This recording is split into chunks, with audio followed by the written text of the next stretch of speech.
How to trade in Sleeper Fantasy Football. Welcome back to the channel. In today's tutorial, I'll guide you through the process of making trades in the Sleeper Fantasy Football app.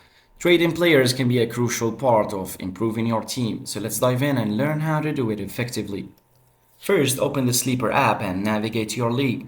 You can find your leagues on the home screen under the Leagues tab, so tap on the league where you want to make a trade. Next, check out your roster by selecting the Roster tab.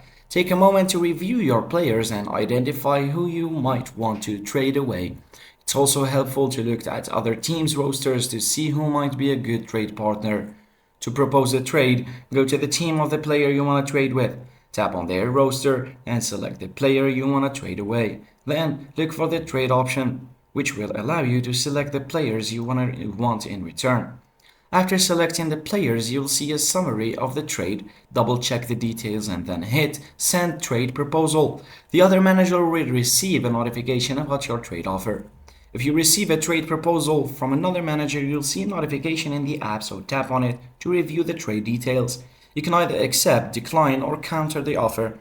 If you decide to counter, you can adjust the players involved and send a new proposal. Communication is key in trading. Use the chat feature to discuss potential trades with other league members. This can help you negotiate better offers and clarify any questions about player value. And that's how you trade in Sleeper Fantasy Football. By following these steps, you can enhance your team and make strategic moves throughout the season. If you found this tutorial helpful, please give it a thumbs up and subscribe. Thanks for watching.